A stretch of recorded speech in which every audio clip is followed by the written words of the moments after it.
అప్పుడున్న టీఆర్ఎస్కి నేను కూడా నా రక్తాన్ని, నా చెమటని, నా సమయాన్ని కుటుంబంతో పిల్లలతో గడపాల్సిన టైంలో టీఆర్ఎస్ పార్టీ బలోపేతానికి పనిచేసిన వ్యక్తినే నేను కూడా. ఆనాటి కేసీఆర్ వేరు, ఇప్పటి కేసీఆర్ వేరు.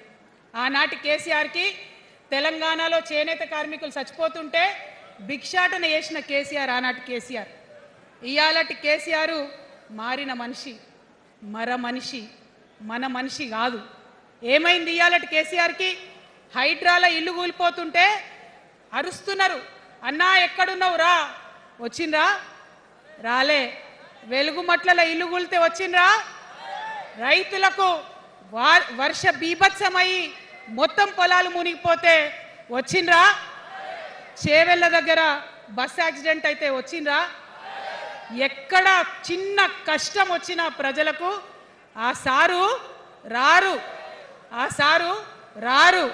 ఎందుకంటే ఆయన మారిన మనిషి, మనిషి, గుంటనెక్కల తోడేళ్ల చేతిలో ఖైదీ అయినటువంటి మనిషి, మన మనిషి కాదు. బాధతో, దుఃఖంతో, ఆవేదనతో చెప్తున్న మాట, సంతోషంతో చెప్తలేని ఈ మాట నేను. అట్లాంటి కేసీఆర్ ఎట్లా ఉండే ఒకప్పుడు? అదే ఆర్డీఎస్ అంతా పాదయాత్ర చేసి నా తెలంగాణకు నీళ్లు కావాలని అడిగినారు.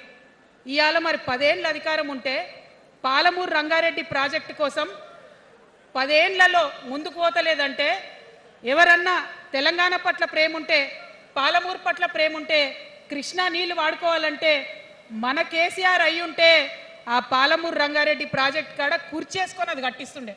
ఏం చేసినారు మారిన కేసీఆర్ గారు? పంజాబ్ పోయినరు, గుజరాత్ పోయినరు, బీహార్ పోయినరు. మేము మొత్తం రాష్ట్రంలో పీక్ కట్టలు కట్టం, నేషనల్ పార్టీ పెడతామని పోయినరు తప్పితే తెలంగాణ ప్రజలను పట్టించుకోలేదు. పట్టించుకుని ఉంటే, కేంద్రంతో గొడవ పెట్టుకోకుండా ఉంటే ఇవాళ పాలమూరు రంగారెడ్డి పారకపోతుండేనా? నేను అడుగుతా ఉన్నా స్ట్రేట్గా. ఇన్ని రోజులు నేను ఎన్ని మాటలు మాట్లాడినా బీఆర్ఎస్ పార్టీ నాయకులు ఒక్కరు కూడా బయటకు వస్తలేరు, సమాధానం చెప్తలేరు. దీనికి మీరు సమాధానం చెప్పకపోతే ప్రజలే మిమ్మల్ని బయటకు లాగి సమాధానం చెప్పేటట్టు చేస్తారని కూడా ఈ సందర్భంగా నేను తెలియజేస్తా ఉన్నా. ఒకటే మాట అడుగుతున్నా, మన కేసీఆర్ అయి ఉంటే ఆనాడు తెలంగాణ బిడ్డలు కష్టపడితే బయటకు వచ్చి నా బిడ్డలకు ఇబ్బంది అవుతుందని కొట్లాడిన వ్యక్తి, సింగరేణి గనిలో ఒక కార్మికుడు చనిపోతే అక్కడి దాకా పోయి చూసి వచ్చినటువంటి వ్యక్తి. మరి తెలంగాణ వచ్చినాక ఏమైందా ప్రేమ? అధికారం ముందు మమకారం తగ్గిపోయిందా? ఏం జరిగిందని నేను అడుగుతా ఉన్నా. ఎందుకు ఈ మాట చెప్తా ఉన్నా అంటే, ప్రేమ నాకు కూడా ఉంది. నాకు తండ్రి కావచ్చు, అది వేరే విషయం. కానీ ఒక రాజకీయ నాయకుడిగా వారు ఈ మధ్య రాజకీయ పరిణితి కోల్పోయి మాట్లాడుతూ ఉన్నారు. కేటీఆర్ గారు మాట్లాడిందంటే ఓకే అనుకోవచ్చు, ఆయనకు పెద్ద తెలియదు పాపం. కానీ కేసీఆర్ గారు అనే మాట ఏంటంటే, ప్రజలు తప్పు చేసిండ్రు. ఓకే, ఒక సెకండ్ నేను ఒప్పుకుందాన్ని, ఒక సెకండ్ అనుకుందాం.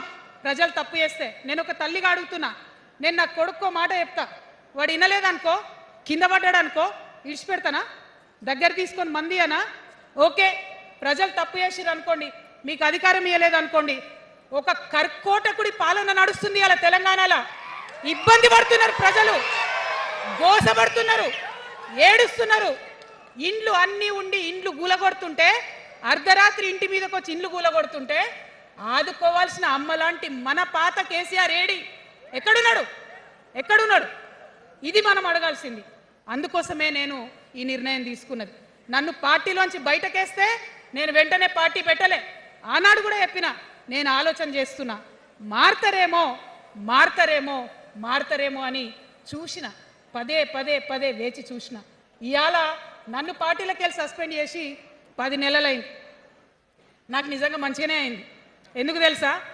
ఆనాడు ఉద్యమకారులను ఇబ్బంది పెడుతుంటే నేను ఇంకా గట్టిగా మాట్లాడలేదు.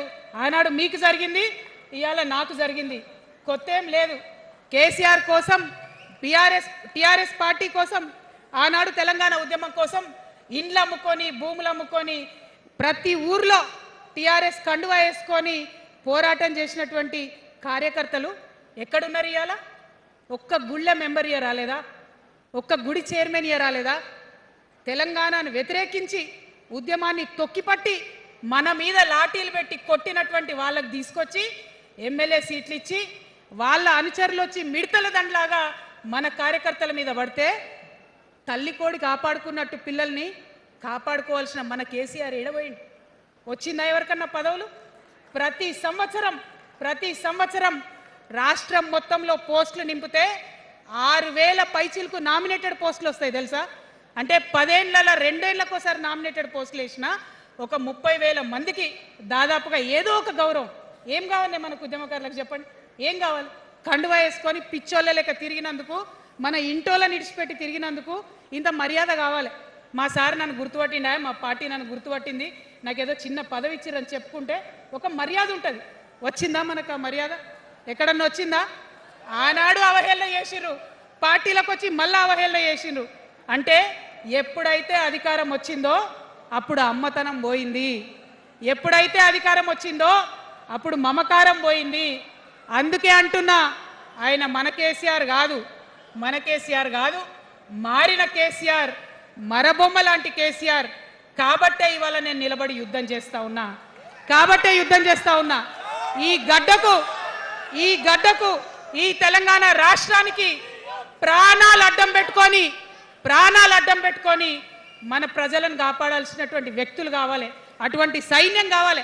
సైన్యం అయిదామా? సిద్ధంగా ఉన్నారా? ఎట్లయితే ఉద్యమం అప్పుడు కడుపు కట్టుకొని కాలు కట్టుకొని పనిచేసినామో ఇప్పుడు అట్లా పనిచేయాల్సినటువంటి అవసరం ఉన్నది. ఇవాళ ఒక్క పాలమూరు రంగారెడ్డి కాదు, కాళేశ్వరంలో జరిగినటువంటి అవినీతి. ఒక మాట ఆలోచించాలి. మన కేసీఆర్ అయితే ఏమన్నాడు అప్పుడు ఉద్యమంలో? నా బిడ్డ కానీ నా కొడుకు కానీ తప్పు చేస్తే తీసి పారేస్తా పార్టీలకు వెళ్ళన్నారు. ఇవాళ నేనేం చేసిందే మీకు తెలియదా? నేనేం చేసిన? కాళేశ్వరంలో అవినీతి జరిగిందన్నమాట చెప్పిన. అంటే అవినీతి జరిగిందని చెప్పిన నన్ను బయటేసి అవినీతి చేసిన పందికొక్కుల్ని పక్కన కూర్చోబెట్టుకున్నారు చూడు. అది మన కేసీఆర్ కాదు. ఆత్మలేని మరబొమ్మ ఇప్పుడున్న కేసీఆర్. మన కేసీఆర్ కాదు. మన కేసీఆర్ అయితే కళ్ళెత్తి చూసే ధైర్యం ఉండకుంటుండే, కాళ్ళు మొక్కేటటువంటి తత్వం ఉంటుండే. ఇవాళ అది మన